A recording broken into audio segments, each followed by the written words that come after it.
So how is it going, Dank Division? Dank Dan here, and now we can go into even more details talking about Ashika Island, the Isle of the Sea Lion. Because now we actually know the reason why we're going to be dropping onto this map. Why? Oh, I don't know. You have an ultra-nationalist group that's been transporting chemical and biological weapons. You have that shadow company just, oh, I don't know, happens to have taken over the Isle and are hunting down this ultra-nationalist group. Maybe they still think they're the good guys. Maybe they don't. But the main focus is that after I made that first video where I talked about kind of a broad generalization about the points of interest, we now have official information that we can go based off of instead of just trying to eyeball it. So let's talk first about the northwest area. This, of course, being, and I made fun of this before, the translation is organic farms. Now, the first area that we're going to discuss about this is, of course, the lookout tower that you have, and gets better. There are 3 of these across the map, and has a nice little area of ruins to play around in. This creates a nice little area of cover. You have the water off to the side, the rocks around. This creates not the greatest place to loot, but a nice place to hide from other people. Now, off towards the north, you of course have the nice shallow beaches with, you know, a couple of barriers around, a couple of rocks. Nothing too crazy, but the fog there should at least give you some form of cover to work with. Then, what farm wouldn't be complete without these is an entire area of greenhouses. 8 to be exact. 8 structures, all of them with numbered rooftops. That way, you know, you can make decent callouts instead of doing the equivalent of shipment and go, they're in the container. No. Building 1, building 2, building 3, building 4. Now that sums up, of course, the farms. Now we're going to be taking a trip to the western and southern western part of the island. This, of course, being the town center. Now, with this, let's start, of course, with the northern seawall. Now, this is kind of into the ocean and is this weird L-shaped concrete barrier that is kind of sunken into the seafloor and is meant to prevent tidal flooding. Now, let's put it this way. These can be accessed. Now, this can be used as a potential limited time hiding spot, and be aware that because this is all underwater, you risk dying, but the rewards can be all that great.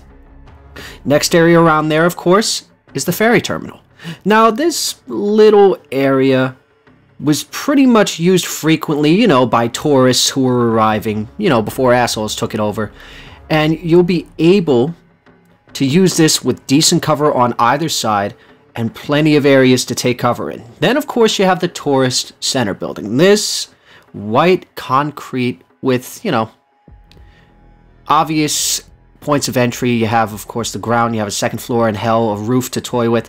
This will be a nice place to get a sight line of other areas, including the farm as well as the town center, just in general.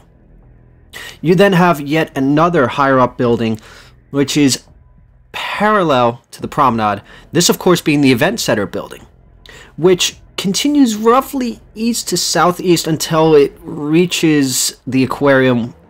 And let's put it this way, it's kind of a medium-sized building and it's easy to pick off just by the solar panels on its roof. And inside you have a nice little ballroom with skylights and a reception hall. I mean, it's not too bad.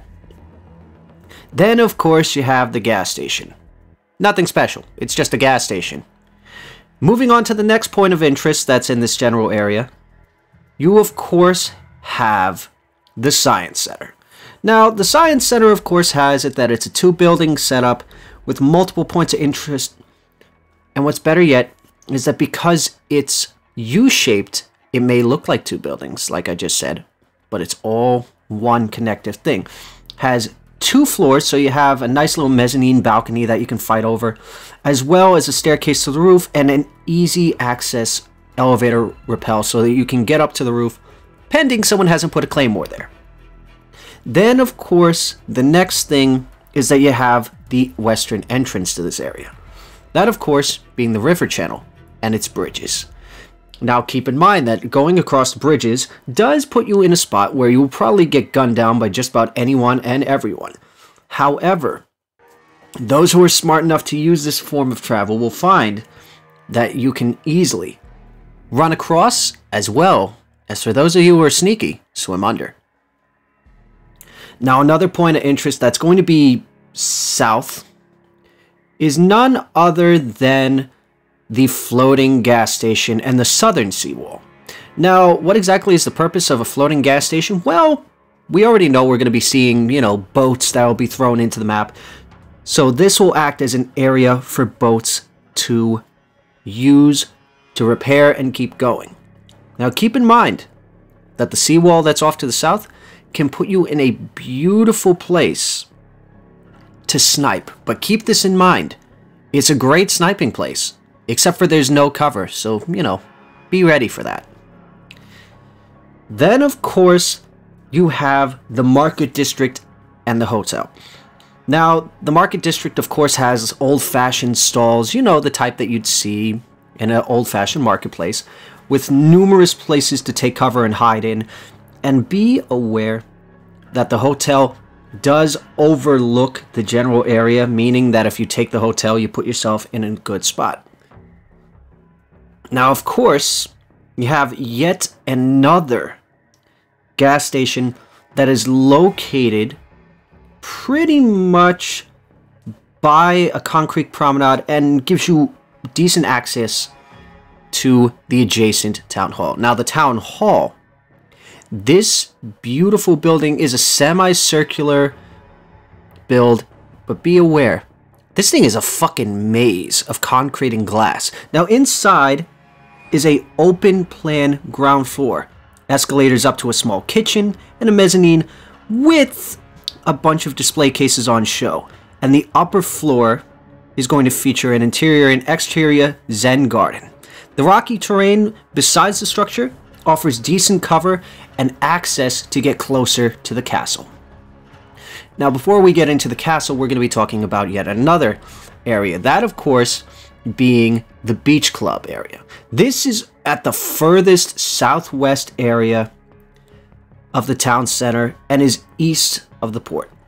Now, the first area that we're going to be talking about is the aquarium.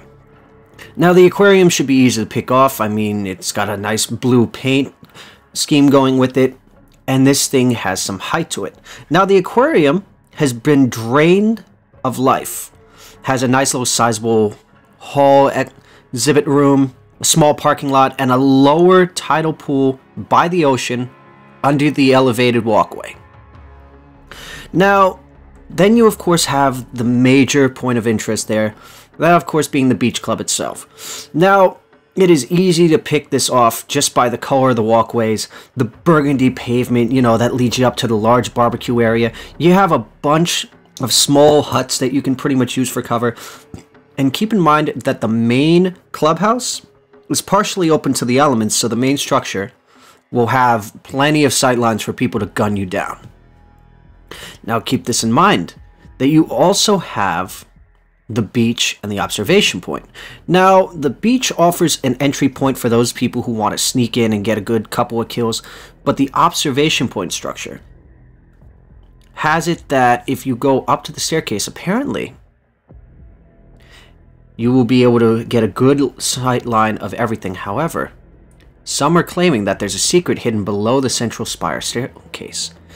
Then, of course, you have the demolition site, an abandoned project that was left around by the beach club and is now just a half-destroyed collection of concrete and rebar. Kind of reminds me of the construction site that we used to see in Rebirth, before they changed it. But that kind of sums up the beach club. But let's talk about the castle. Yes, the center of the map, the high ground. For those of you who feel like Obi-Wan Kenobi. Now, the main stronghold, the main castle itself, is rumored to have plenty of AIs holding it down. There are plenty of hiding spots, access points, and plenty of places to get in from above and below ground. The innermost ring of the stronghold has a moat on 3 sides. The hills to the rest prevent the moat from connecting to the rest of the base. Now, the moat wall offers periodic openings to the inner walled courtyard and the adjacent structure with a nice little radar tower. Now, keep in mind that the main castle itself is towering above all other structures. This roughly, you know, L-shaped building has a center tower and two smaller outer towers to explore. Now, along the tile roof, as well as the interior, you will find plenty of callbacks to a bunch of fun things.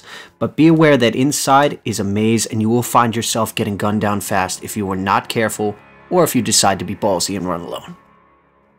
Now, northwest of this castle, you of course have the battlements, or the SAM turrets, as we'll just make it nice and simple. Now, these trio of SAM turrets have, you know, a couple of low defensive walls. It kind of reminds me of the area in Rebirth that people would tend to aim down from.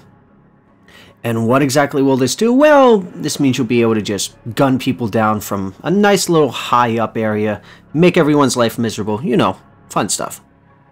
Now, you have the Northern Museum grounds. Now, the old structures that are pretty much at the northern end of the castle consist of two major clusters. There's the walled-off museum with a courtyard, a ceremonial hut, two linked buildings with 2 floors, and several ruined display cases that are going to be scattered all over the place. Now, keep in mind that the server room on the upper floor of the largest building is going to be a good place to hold out. Now, further to the east, of course, you have a northern main entrance to the castle grounds. You have a visitor center with a nice little raised floor. This allows vehicles to go directly under it. Now, for those of you wanting to seek some form of beauty, you have the southeast gardens. Now, this is at the very edge of the castle grounds, and some would even say it's peaceful. Has, you know, zen gardens, maple trees, benches, old-fashioned ceremonial huts and bridges. Those who venture out this far will find some form of peace amongst the wade-in chaos. Now, for those people seeking a more quiet way to get in, you of course have the waterways. Now, there are multiple points of interest. Now, you have that this connects a route to the west to the town center, to the north to the water treatment, and to the east to the port, meaning that you can travel underneath the map to avoid contact if you need to. This will also give you access to the castle grounds and put you in a good spot to rotate under rather than over. Now that we're done talking about the castle grounds, let's talk about the port. Now, this is the southwest edge, and it's where the island gets its name because the port is named Port Ashika. So the first thing, of course, you have is this nice little bridge that has been called the Humpback Bridge. And this thing loops around a majority of the island before it takes the form of a nice little humpback bridge as the road leaves the beach club. Now, be aware, because there are places to hide underneath and off to the sides, this is a good ambushing spot. Now, the next area, of course, you have the dockside and the warehouses. Now, let's put it this way. When it comes to the large warehouses and all these other places, these are good hiding places. There's also a boat repair and storage area that you can pretty much use to get yourself into a good spot. You also have it that you have yet another comms tower that you can use to get a good sniping position on people. Now, another way that you can traverse, of course, you have the river canal and control. Now, you have it that this bridge is, oh, I don't know, out in the open, not a lot of cover. In fact, running across this can be a death sentence. However, once again, you can drop below into the water and find yourself swimming beneath and sneaking up on plenty of people. Then, of course, you have yet another floating gas station and the bay. Now, the bay itself has, of course, more seawall defenses and creates plenty of cover for you to find wherever you wish to hide.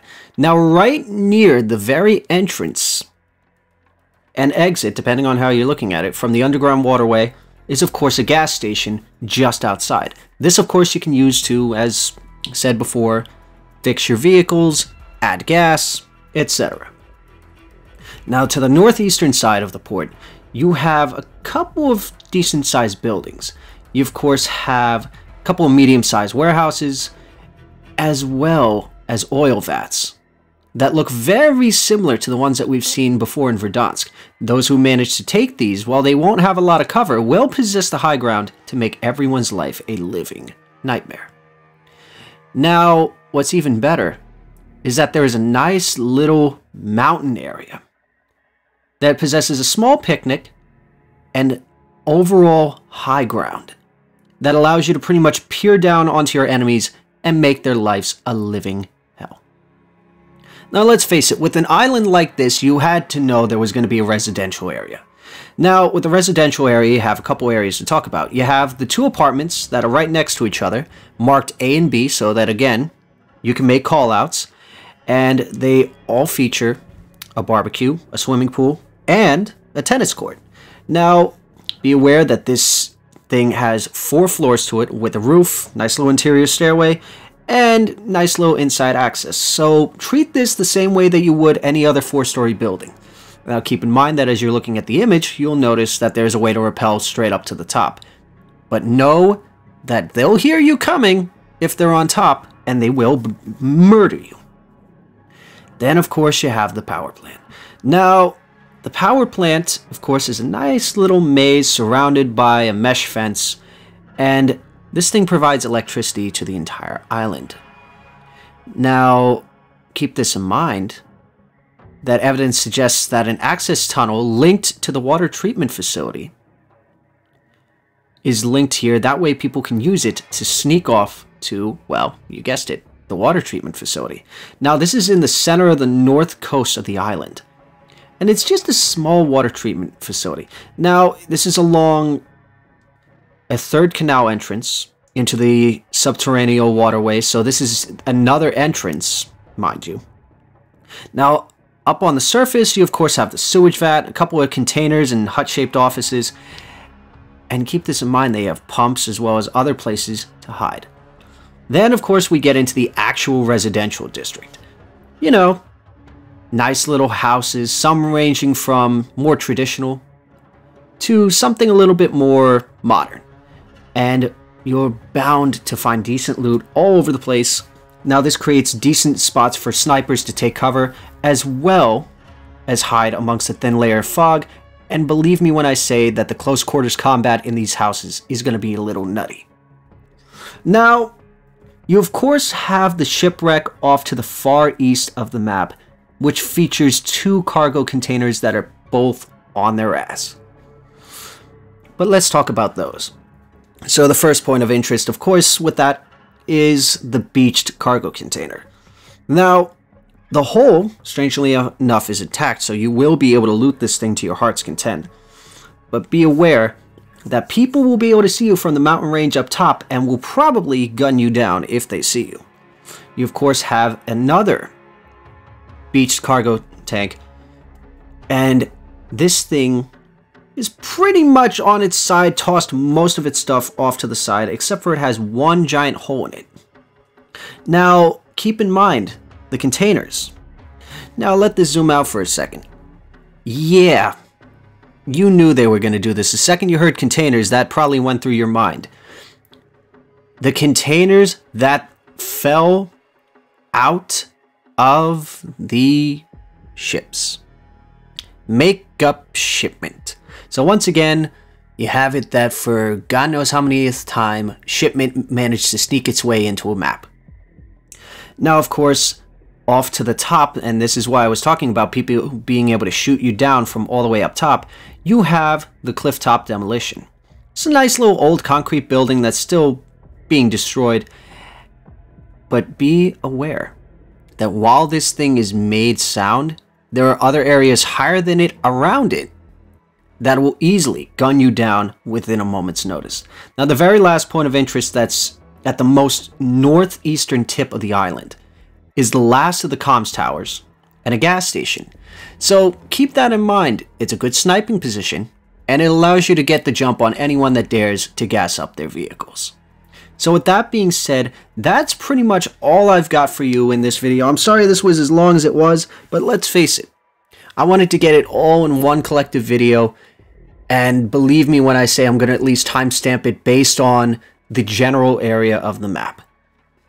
So with that being said, I want to hear in the comment section down below, where are you dropping? Where are you not dropping? Are you planning on playing this with friends, dropping with randoms? What guns do you think are going to be in your loadout when you drop in? Because let's face it, when it came to Resurgence versus Battle Royale, certain guns did better in Resurgence than in Battle Royale. So with that being said, I'm looking forward to reading that comment section down below. And if you enjoyed watching this video, don't forget to drop a like, leave a comment down below. Don't forget to click that subscribe button if you enjoyed watching this video, as well as follow us on all of our socials. And you guys have a wonderful day, night, whatever you're doing, do it wholeheartedly. And of course, as always, this is Dank Dan, signing off. Get them to click that subscribe button, Dank. It's the only way we can figure out the numbers. What do the numbers mean, Dank?